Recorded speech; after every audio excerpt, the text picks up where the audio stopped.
Hello everyone, welcome to the channel. Today we're going to talk about two books that tackle the same sort of idea and would both of them mix fiction and non-fiction, facts and feelings or opinions perhaps. Today we're discussing Geoff Dyer's Wonderful but Beautiful, a book from 1991. In concert with Michael Ondaatje's absolutely wonderful Coming Through Slaughter from 1976. Now, Geoff Dyer I've talked a lot about on this channel. Notably, I talked about Zona, a book from 2012, a marvelous book. White Sands, a book of essays from 2016. The Surge, a novel from 93. The Missing of the Sum from 1994, and plenty of other books of essays, memoirs, reflections, and novels as well. Michael Ondaatje's fame probably comes from The English Patient, a 1992 book that won the Booker Prize that year. And that book was made into a film in 1996. Was a huge success as well. A favorite of mine from his work is the collected works of Billy the Kid from 82. Running in a Family as well is a book of memoir about his father growing up in Sri Lanka, because Michael Ondaatje grew up in Sri Lanka and then moved to Canada where he worked and lived. Now, those two books are very interesting because both of them tackle some sort of same theme, and that's, let's say, jazz music in a very general way. If you don't like jazz or don't know anything about jazz, it doesn't matter at all, because this is not about music. This is not about loving a particular music. This is trying to recreate an atmosphere associated with people who happen to be jazz musicians. So in that sense, both of them build on what is known about real people. In a case of Michael Ondaatje, he builds on the history or the story of, let's say, Bolden, a trumpet player, Buddy Bolden, from the end of the 19th century, beginning of the 20th century. And Buddy Bolden did exist, and he was a trumpeter, and he is, in the, let's say, legend of jazz music, he is seen as one of the founding fathers of that style. And what is particular about Buddy Bolden is that there is no recording of him. There is literally no trace of his existence except on some pieces of paper and in the memories of people long dead. Buddy Bolden ended his life in an asylum. He played mostly on the street and sometimes in concert halls, of course. He was very famous at the time, but he was also, because he was in and out of asylums all the time, losing touch with reality.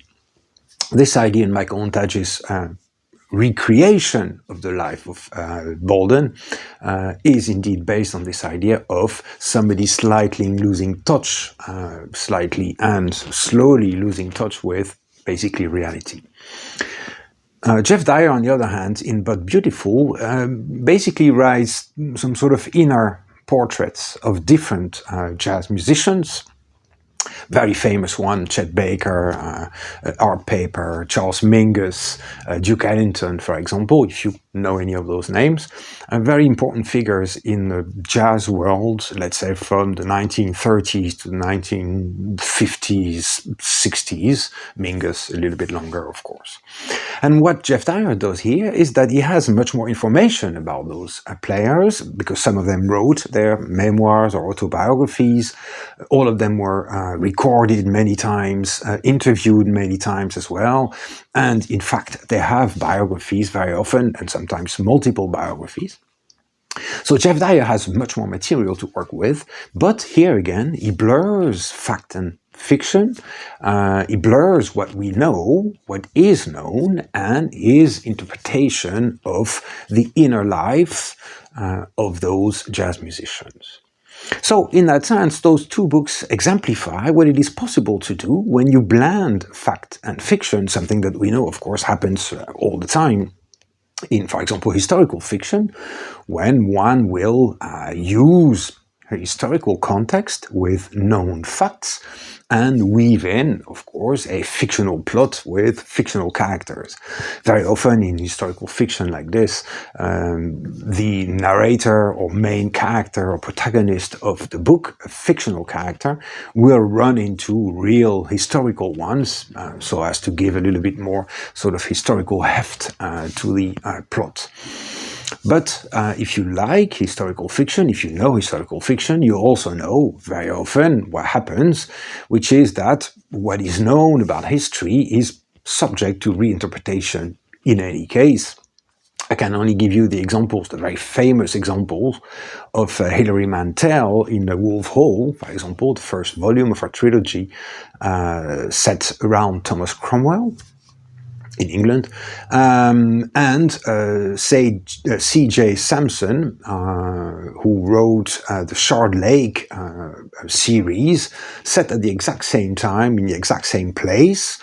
So Thomas Cromwell, London, 16th century.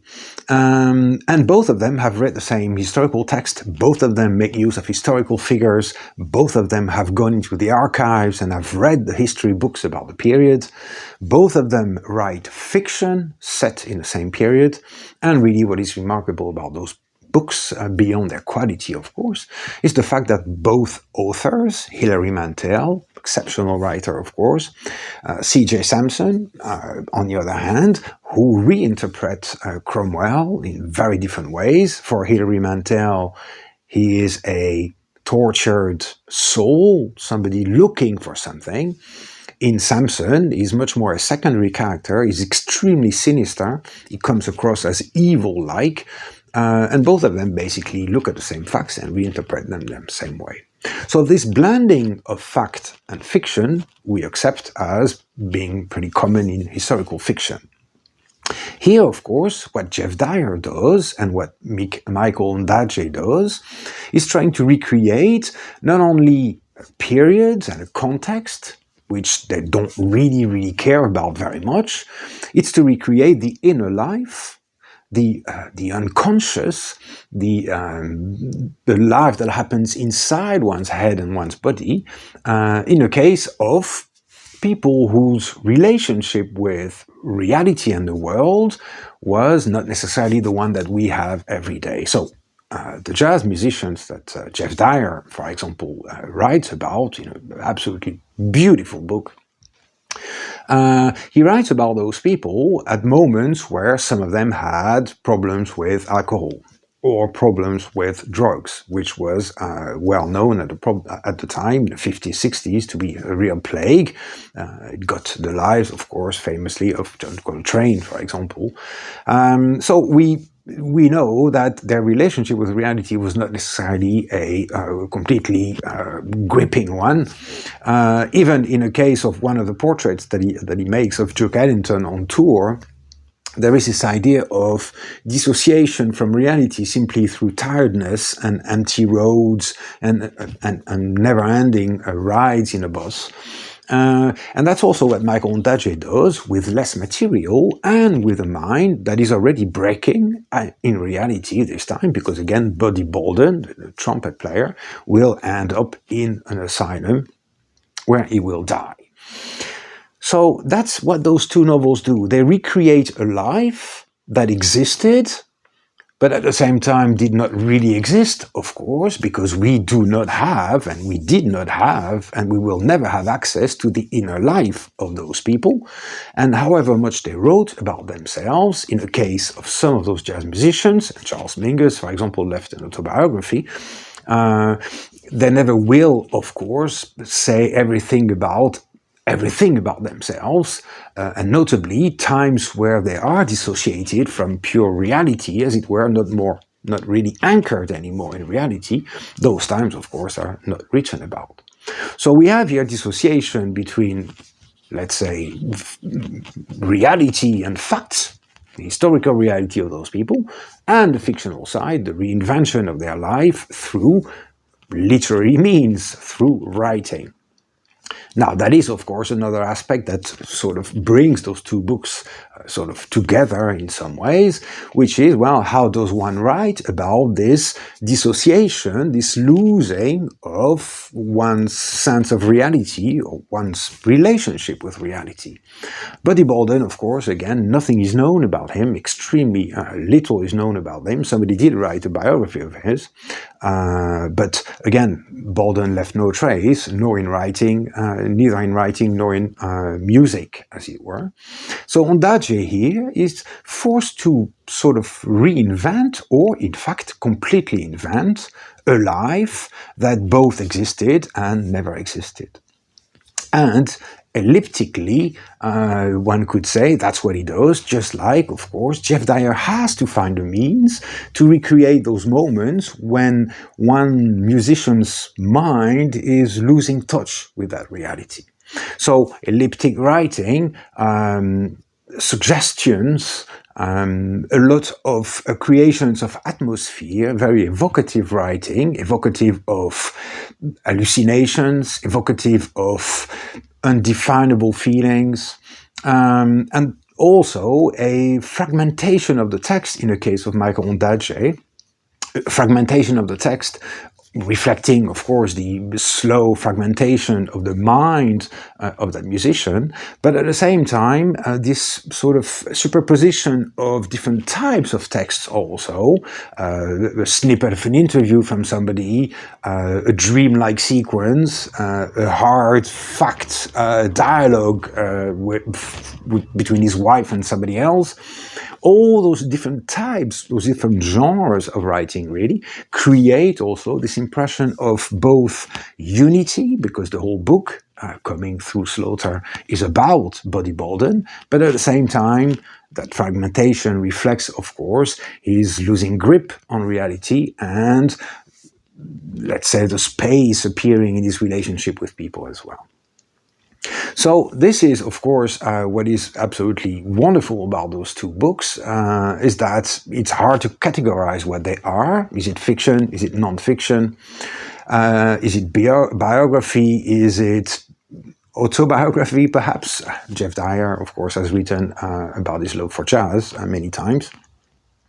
And so, in a way, Geoff Dyer also writes about his own relationship with that music and those players, even though it doesn't really appear, only a couple of times, I think, in those texts himself. But as the writer, choosing the material and choosing the reinvention of those lives, of those particular lives, at those particular moments, probably also is, partly at least, something to do with Geoff Dyer himself, the author, and his relationship with that music and with those sounds that he heard and that he holds still in his head, of course. So this recreation of a voice, recreation of an identity, recreation of a mind, or multiple minds, is the tour de force, and the tour de force, of course, in those two wonderful books. Geoff Dyer is always inventive. Again, his book on the First World War is an example of that. But here he somehow digs into somebody else's mind and life, which is both creative, like he is himself, of course, and at the same time completely different. Michael Ondaatje does what he tried also to do in Billy the Kid, which is to recreate not only a mind, but a sort of atmosphere in which that mind is, and the relationship between the two. Both of them are short works, both of them are absolutely beautifully written, very inventive, and articulate beautifully what fiction can do, which is basically inject some reality in some weird way into what is both known and still to be determined, or perhaps will never be determined, or certainly will never be determined. And in that sense, those two works are absolutely marvelous, and they completely deserve your time. I hope you go and find them and read them and let me know what you think of them. Thank you.